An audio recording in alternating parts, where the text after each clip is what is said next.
Queria dizer que na segunda mesa vamos ter o Paulo Penteado. Paulo Penteado foi, Paulo, permita que eu diga aqui, um verdadeiro gladiador no debate da CPI da Previdência. Muita gente está aqui hoje para te ouvir, viu?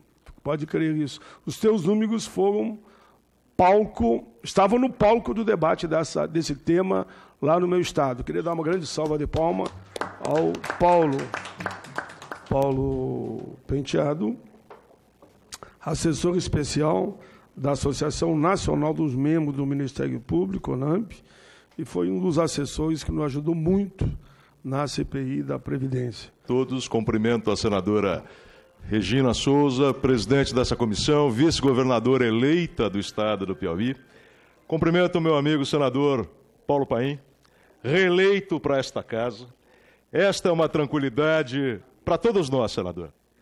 No meu estado, o Tribunal Regional Eleitoral teve um problema de informática no acompanhamento da eleição, de maneira que o primeiro dado que eu vi foi Rio Grande do Sul. Queria saber se Vossa Excelência, como todos nós aqui, estaria de volta nessa casa. Mas confiávamos no povo gaúcho, e esta é uma observação que transcende a qualquer colocação ideológica ou partidária, é pelo trabalho sério, competente, dedicado e de alma de Vossa Excelência. Se o senhor me permitir, gostaria até de fazer uma observação pessoal. Conversávamos naquela sala alguns meses atrás, e eu contei para o senhor a história de superação de uma criança. E de uma criança de uma área que Vossa Excelência sempre trouxe ao Parlamento as propostas legislativas necessárias. E eu vejo o senhor com a emoção tocada, acompanhando a solução do problema. Isso significa que Vossa Excelência não tem a política como uma atividade, como uma finalidade. Tem a política como um meio para a consecução de um Estado social de direito real no nosso Brasil, senador. Cumprimento também o senador Mauro Benevides, a pessoa da doutora Larissa aqui presente. Recentemente, Larissa, eu precisei fazer um estudo sobre o regime único do servidor público. E o livro que eu li foi de seu avô, como li também a história constitucional brasileira, né? Livros muito bem escritos de um doutrinador que conhece muito bem direito administrativo, direito constitucional, cumprimentar o Rudinei, nosso presidente do sindicato, do FONACAT, sindicato somos todos nós, do FONACAT, que a CONAMP é afiliado, o Celso, os caros colegas. Pouco antes de falar sobre a emenda constitucional 5614, falar muito rapidamente sobre a situação da Previdência. Senador Paim, o relatório da CPI da Previdência demonstrou, como o senhor bem disse, que a Previdência Social brasileira, e aí eu falo, na verdade, do regime de Seguridade Social brasileiro, não é deficitário. Uma CPI, ela é um instrumento de investigação colocada para o poder legislativo pela Constituição Federal. A CPI, ela não produz dados, ela requisita dados, recebe dados e analisa dados. E a CPI da Previdência, analisando os dados encaminhados pelo Tribunal de Contas da União e pelo próprio governo federal, apontou que haveria um suposto déficit, suposto déficit fiscal de 242 bilhões de reais no exercício de 2016 no regime de Seguridade Social brasileiro.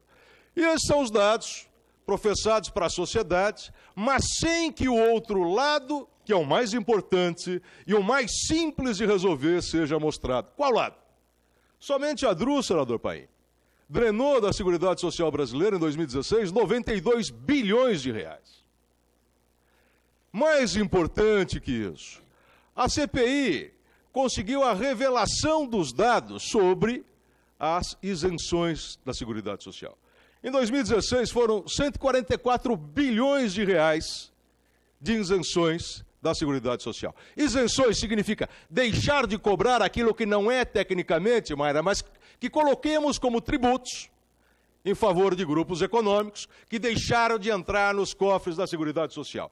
Se nós somarmos 92 bilhões mais 144 bilhões de reais, nós temos aí 235 bilhões de reais, contra ainda um suposto déficit de 242. O que significaria um déficit suposto de 6 bilhões de reais, ou 0,10% do PIB, e indago se vamos mudar todo o regime de seguridade social brasileira, inscrito na Carta de 1988, da qual Vossa Excelência foi parte, por conta de um único exercício. Mas mesmo assim, não é isso. Porque se nós tirarmos dessa conta o déficit provocado pelo regime dos militares, que não é um regime de seguridade social, é um regime administrativo, porque não importa em contribuição do beneficiário direto, nós temos um resultado positivo para a Seguridade Social brasileira de 27 bilhões de reais em 2016. Agora, se nós colocarmos aquilo que a CPI revelou, que a perda da Seguridade com os erros, fraudes, sonegação e inadimplência no total de 186 bilhões de reais, nós veremos um regime positivo em 187 bilhões de reais. Bilhões de reais. Portanto, senador Paim, o senhor comprovou, a CPI comprovou, o relator também comprovou que, aliás, relatório que foi assinado por todos os integrantes da CPI, inclusive o líder do governo, que a Seguridade Social brasileira votaram favoravelmente. Relatório votado e aprovado por unanimidade, demonstrando que a Seguridade Social brasileira é superavitária. Quanto ao tema em especial, essa plaquinha que foi distribuída hoje diz absolutamente tudo. Invalidez não é opção, não cabe distinção. Eu tenho certeza que os colegas que estão aqui e que foram aposentados nessa circunstância têm um sonho, e um sonho por dois motivos. O primeiro sonho é voltar a trabalhar, porque se puderem voltar a trabalhar, significa o vencimento das suas agruras, de suas dificuldades, de suas doenças. E o segundo sonho, por voltar a trabalhar, seria voltar a receber o seu salário de antes, o seu salário original, para poder manter a sua família.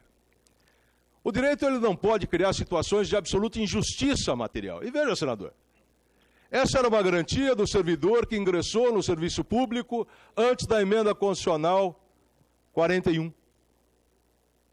Na verdade, eu ingressei muito antes, ingressei em 1994, sempre tive a certeza dessa segurança. Agora imagine a situação do servidor que se aposentou por invalidez dias antes da emenda constitucional 41 e dias depois da emenda constitucional 41.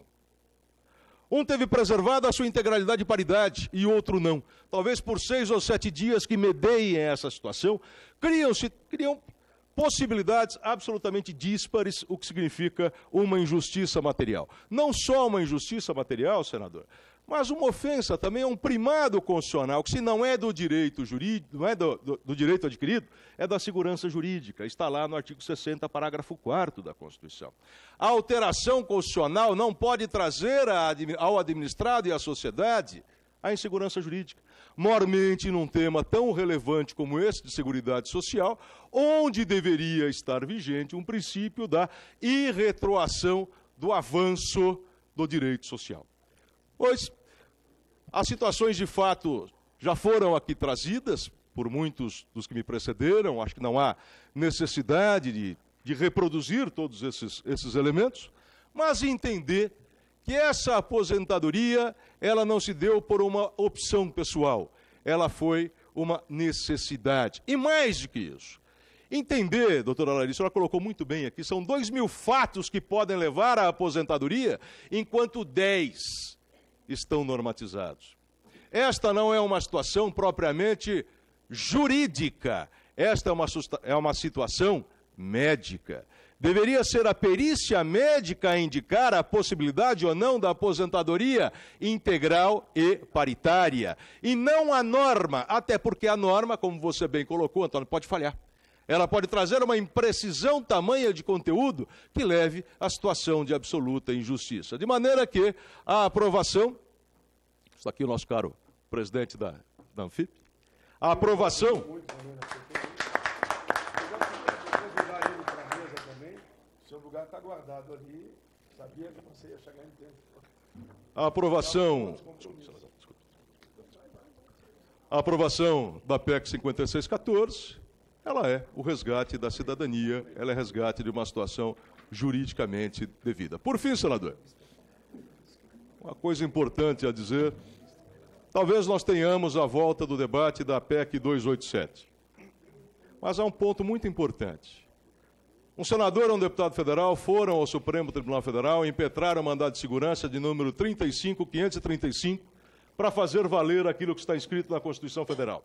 Que a Constituição é imutável sob estado de sítio, sob estado de defesa ou sob intervenção federal. De maneira que, enquanto estiver vigente a intervenção federal no Rio de Janeiro, o processo constitucional brasileiro está encapsulado, ele é rígido, ele não pode ser alterado. E todos nós temos a ciência de que, infelizmente, a situação social no Rio de Janeiro não justificaria o levantamento da intervenção federal antes do término do decreto presidencial. Porque a norma ela tem que ser impessoal. Ela não pode se deixar valer por circunstâncias casuísticas, de necessidades políticas, de trâmites de processos constitucionais nessa casa. Portanto, gostaria de dizer, Vossa Excelência foi um dos autores desse mandado de segurança, né, que traz lá no Supremo Tribunal Federal a atuação de parlamentar sempre na defesa da nossa cidadania. Agradeço o convite de Vossa Excelência, agradeço a atenção de todos os senhores e senhoras.